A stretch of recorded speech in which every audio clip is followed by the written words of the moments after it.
Tamil cinema தயாரிப்பாளர் சங்கம் மற்றும் ஆக்டிவ் ப்ரொடியூசர் சங்கம் இவங்க 2 பேரும் சேர்ந்து ஒரு பெரிய அதிரடி முடிவு எடுத்திருக்காங்க. என்ன முடிவுனா, தமிழ் சினிமாக்கள் இனிமேல் செப்டம்பர் 1 ரிலீஸ் ஆகாது. ஏற்கனவே எடுத்துட்டு இருக்க படங்களுடைய போஸ்ட் ப்ரொடக்ஷன்கள் படப்பிடிப்புகள் எல்லாமே நிறுத்தப்படும் அப்படின்னு சொல்லியிருக்காங்க. ஏன் இந்த முடிவு அப்படின்னு சொல்லிட்டு கேட்டிங்கன்னா, அது ரொம்ப முக்கியமான முடிவாக தான் இருக்குது. என்னென்னா, திடீர்னு விநியோகஸ்தர்கள் சங்கம் இந்த மாதிரி நீங்கள் 8 வாரம் கழிச்சு தான் படம் ரிலீஸ் பண்ணுவீங்கன்னு சொல்லி எழுதி கொடுத்தா மட்டுமே தான் அந்த படங்களையும் நாங்கள் தியேட்டர்களில் வெளியிடுவோம் அப்படின்னு சொல்லிட்டு ஒரு விஷயம் போட்டிருக்காங்க. இதில் உச்சபட்சமான காமெடியான விஷயம் ஒன்று இருக்குது. அந்த காமெடியான விஷயத்துக்கு வரேன்.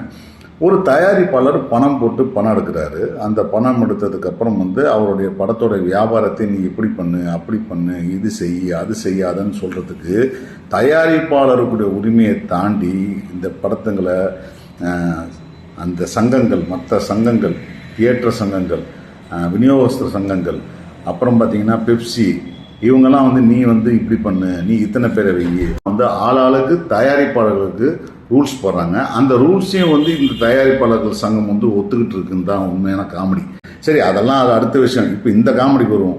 இவங்க பேசுகிற படங்கள் எல்லாமே, அதாவது டிஜிட்டலில் படத்தை 8 வாரம் கழித்து தான் ரிலீஸ் பண்ணணும் அப்படின்றது இவங்களுடைய ஒரு பெரிய கோரிக்கையாக இருக்குது. இதனால் இவங்களோட வியாபாரங்கள் பாதிக்கப்படுறதாகவும் தியேட்டர்கள், விநியோகஸ்தர்கள் வியாபாரங்கள்லாம் பாதிக்கப்படுறதா பேசிகிட்டு இருக்காங்க. இது உச்சபட்ச காமெடி. என்னென்னா, விநியோகஸ்தர்கள்ன்ற ஒரு கூட்டமே இன்னைக்கு கிடையாது.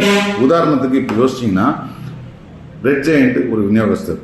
அவங்க படங்களை விலைக்கு வாங்குறதே கிடையாது. இல்லை, பெரிய படங்களை மட்டுமே விலைக்கு வாங்குவார்கள். ஸோ பெரிய படங்கள் விலைக்கு வாங்குற பட்சத்தில் 8 வாரம் இல்லை 4 வாரம் கழிச்சு கூட சில படங்களை ஓடிடி விற்றதுக்கப்புறம் கூட ஒரு 2 வாரம் எக்ஸ்டெண்ட் பண்ணி நம்ம தள்ளி போட்டுக்கலாம் அப்படிங்கிற பெரிய வெற்றியாக ஓடிட்டு இருக்கும்போது, விக்ரம் மாதிரி படங்கள்லாம் 4 வாரத்துக்கு முன்னாடியே விற்றதுக்கப்புறம் கூட அந்த படத்தை நல்லா ஓடிச்சுன்றதுனால 6 வாரம் கழிச்சு ரிலீஸ் பண்ணாங்க. ஸோ இவங்களோட கூற்று என்னென்னா, இந்தி படங்கள்லாம் 8 வாரம் கழிச்சு ரிலீஸ் ஆகுது, அவங்கெல்லாம் பல வருஷமாக வச்சிட்ருக்காங்கன்னா, இந்தி படங்கள் 8 வாரம் கழிச்சு ரிலீஸ் ஆகிறதுனால மட்டும் வருஷத்துக்கு கிட்டத்தட்ட 150 படம் வந்துச்சுன்னா 140 படம் ஹிட் ஆகிடுதா? கிடையாது. இவங்க கவலைப்படுறது எல்லாமே பெரிய பட்ஜெட் படங்கள், பெரிய பாப்கார்ன் விற்கிற படங்கள் மட்டுமே தான் தவிர, மற்றபடி சின்ன படங்களுக்கு இந்த வியாபாரம், எந்த விதமான வியாபாரமும் உறுதி இல்லாமல் படம் எடுத்துகிட்டு இருக்காங்களோ அவங்களுக்கு இந்த தடையினால், இவங்க ப்ரொடியூசர் கவுன்சில் போடக்கூடிய தடையினால் என்ன பிரயோஜனம்னு தெரியல. ஏன்னா அவங்களுக்கு படம் எடுக்கிறாங்க, அவங்க கையில் இருக்க காசு வாங்கி படம் எடுக்கிறாங்க, வட்டிக்கு வாங்கி படம் எடுக்கிறாங்க. அவங்களுக்கு இந்த வியாபாரம் ஆகுமா ஆகாதானே தெரியாத நிலைமையில் இருக்கும்பொழுது அவங்களுக்கு 8 வாரத்துக்கு கழிச்சு வந்தாங்க, 10 வாரம் கழிச்சு வந்தாங்க. ஸோ இப்போ ஒரு உதாரணத்துக்கு 8 வாரம் கழிச்சு வரேன்னு சொல்கிற பட்சத்தில் இருந்துச்சுன்னா தயாரிப்பாளர்களுக்கு மிகப்பெரிய லாஸ் ஆகும். ஏன்னா இன்னைக்கு ஒரு படத்தோட ஓடிடி வியாபாரம் முடியாததுனால மட்டுமே பல பெரிய படங்கள் ரிலீஸ் ஆகுமா ஆகாதா அப்படின்ற நிலைமையில சந்தேகத்துக்கே இருந்துட்டு இருக்கு. ஏன்னா அந்த வியாபாரம் ஆகாததுனால தான் இந்த படங்கள் ஒன்றும் ரிலீஸ் ஆகாமல் இருக்குன்றது தான் உண்மையான விஷயம். அப்படி இருக்கிற பட்சத்தில் இப்போது 8 வாரம் கழிச்சு தான் படம் வரணும் அப்படின்னு சொல்லிட்டு அக்ரிமெண்ட் போட்டாங்கன்னா அந்த படத்துடைய வியாபாரம் கண்டிப்பாக குறையும். இல்லைன்னா நீ படம் வா, ஒரு அட்வான்ஸ் தரேன், அட்வான்ஸ் தந்ததுக்கு அப்புறம் நான் உங்களுக்கு பார்க்குறேன் அப்படின்னு சொல்லிடுவாங்க. ஏன்னா இந்த படம் தியேட்டருக்கலாக வெற்றி அடைஞ்சால் மட்டுமே தான் இந்த படங்கள்லாம் விலைக்கு வாங்க போடுறதுங்க. இதை பெரிய பட்ஜெட் படங்கள் மட்டும்தான் முன்கூட்டியே வாங்கப்படுகிற படம். அப்படி இல்லாத படங்கள் பெரும்பாலும் சின்ன படங்கள், சிறு முதலீட்டு படங்கள், மிடில் ரேஞ்சு ஒரு 5-6 கோடி ரூபா 8 கோடி ரூபா பண்ணுற படங்கள், இது எல்லாமே தியேட்டர்களில் ரிலீஸ் ஆனதுக்கு அப்புறம் தான் இந்த படங்களுக்கு மற்ற வியாபாரங்கள் நடக்குது. இதில் இன்னொரு காமெடி, விநியோகஸ்தர்கள் சங்கம் அப்படின்னு சொல்லிட்டு ஒரு சங்கத்தின் மூலமாக தியேட்டர் ஓனர்கள் மறைமுகமாக இதை ப்ரெஷர் பண்ணுறாங்கன்னு எனக்கு தோணுது. இதில் என்ன காமெடினா, இப்போது தமிழ்நாட்டில் இருக்கிற மிக பிரபலமான விநியோகஸ்தர்கள் யாருன்னு பார்த்தீங்கன்னா ட்ரீம் வாரியர்ஸ். அவங்க விநியோகஸ்தர்கள், அவங்க ஒரு தயாரிப்பாளரும் கூட. அப்போது அவங்களும் விநியோகஸ்தராக இருக்காங்க. இப்போ தயாரிப்பாளராக அதே போல் ஏஜிஎஸ் என்டர்டெயின்மெண்ட், அவங்களும் ஒரு தயாரிப்பாளர், விநியோகஸ்தர், எக்ஸிபிட்டருமாகவும் இருக்காங்க. அதாவது தியேட்டரும் நடத்திட்டு இருக்காங்க.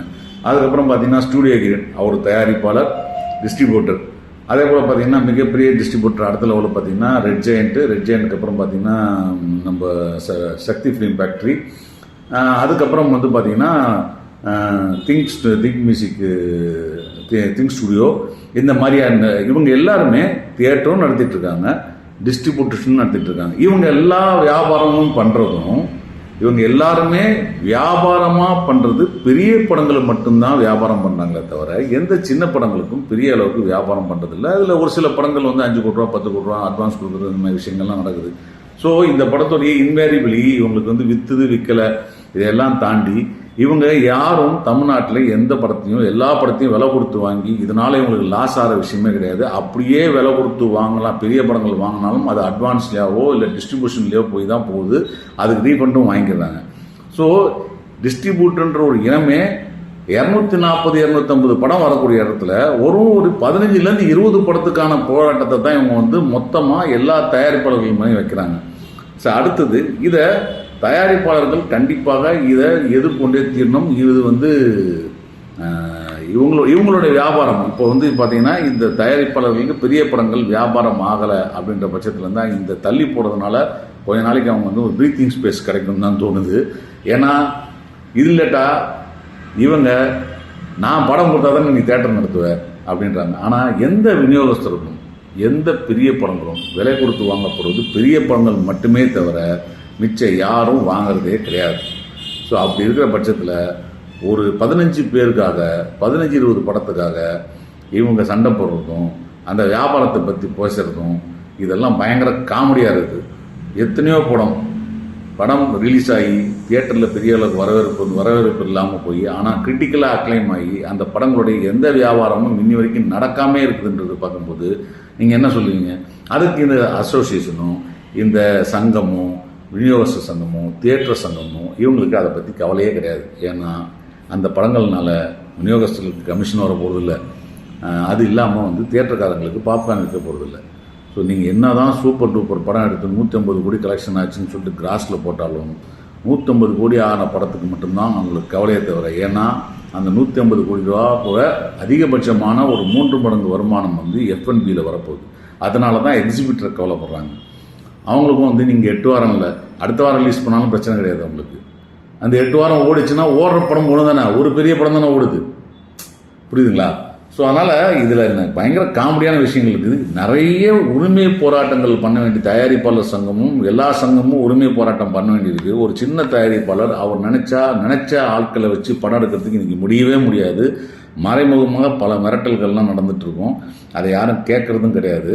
பட் இதுக்கெல்லாம் ஒரு ஆரம்பம் இவங்க வந்து ரிலீஸ் பண்ணாமல் இருக்கிறது, போஸ்ட் ப்ரொடக்ஷன் பண்ணாமல் இருக்கிறது எல்லாம் கரெக்டு. இது இவங்களை தண்டிக்கிற விஷயமா இருக்குது. தியேட்டரில் ரிலீஸ் பண்ணாமல் இருக்க மாட்டோம், நீங்கள் பார்த்துங்க அப்படின்னு சொல்கிறது ஒரு நியாயமான விஷயம். ஏன்னா நான் படம் கொடுத்தா தான் நீ வாங்குவேன், நீங்கள் வாங்கினா தான் நீ வந்து தியேட்டரில் போடுவேன்னு விஷயம் இருக்குது. ஆனால் மற்ற வேலைகள் வந்து ஒரு தயாரிப்பாளர் இந்த கேப்பில் படப்பிடிப்பு நடத்தி அந்த படங்களை முடித்து வச்சு ஒரு வேளை இந்த ஸ்ட்ரைக் முடியும் போது எல்லா வியாபாரமும் செய்யறதுக்கான சாத்திய கொடுக்கல் இருந்துச்சுன்னா நல்லது தானே விஷயம். இப்போ உதாரணத்துக்கு வந்து தியேட்டருக்காரங்களும் வீம்புக்கு, விநியோகஸ்தர்களும் வீம்புக்கு நாங்கள் வந்து படம் போட மாட்டோம், நாங்கள் சும்மா மூடி வச்சுக்கிறோம் சொல்லி வச்சுக்கிறான்னு வச்சுங்களேன். அந்த 2 மாதத்தில் படங்கள் ரிலீஸ் ஆகாத போது திடீர்னு ஓடிடிலையோ சேட்டலைட்லேயும் படங்களுக்கு டிமாண்ட் வரும்போது அந்த நல்ல விலைக்கு விற்கிறதுக்கான வாய்ப்பை ஏன் மிஸ் பண்ணணும்? யோசிச்சு பாருங்கள்.